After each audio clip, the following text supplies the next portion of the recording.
একটা সময় ছিল যখন বাংলাদেশের টেলিভিশনে একের পর এক টার্কি সিরিজ সম্প্রচার হতো। এলিফ, সুলতান সুলেমান, ফাতমা গুল, ফেরিহা এমন অনেক সিরিজ কোটি কোটি মানুষের হৃদয় জয় করেছিল। কিন্তু এখন 2026 সাল, নতুন নতুন ওয়েব সিরিজ, সিনেমা আর সোশ্যাল মিডিয়ার ভিড়ের মধ্যে একটা প্রশ্ন থেকে যায়, মানুষ আজও টার্কি সিরিজ কেন দেখে? প্রথম কারণ হলো গল্প। টার্কি সিরিজের গল্পে তাড়াহুড়ো থাকে না, প্রতিটি চরিত্রকে ধীরে ধীরে গড়ে তোলা হয়, ফলে দর্শক শুধু গল্প দেখে না, চরিত্রগুলোর সুখ দুঃখ অনুভব করতে শুরু করে।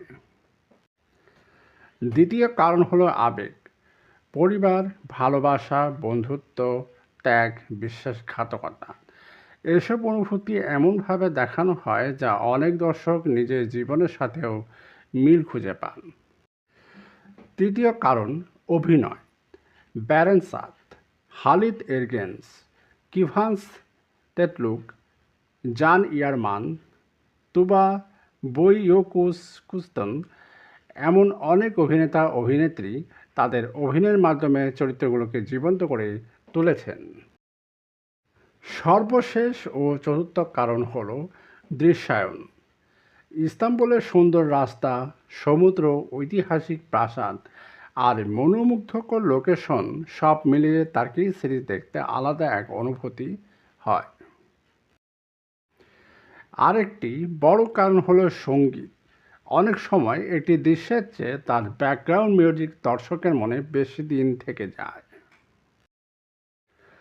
বাংলাদেশেও টার্কি সিরিজের জনপ্রিয়তা এক সময় এত বেশি ছিল যে ফেসবুকে অসংখ্য ফ্যান গ্রুপ তৈরি হয়েছিল। আজও সেই গ্রুপগুলোতে পুরানো সিরিজ নিয়ে আলোচনা হয়।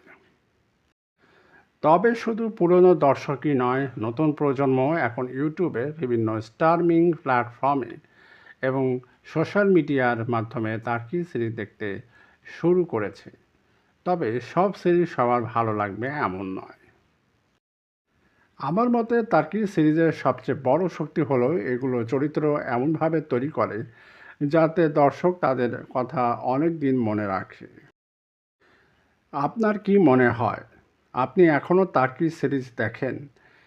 আপনার সবচেয়ে প্রিয় টার্কি সিরিজ কোনটি? কমেন্টে অবশ্যই জানাবেন। আর টার্কি সিরিজ বাংলা বিনোদন এবং এমন আরও স্টোরি টেলিং ভিডিও দেখতে বিনোদন ভান্ডারকে সাবস্ক্রাইব করতে ভুলবেন না। ধন্যবাদ, সবাই ভালো থাকবেন।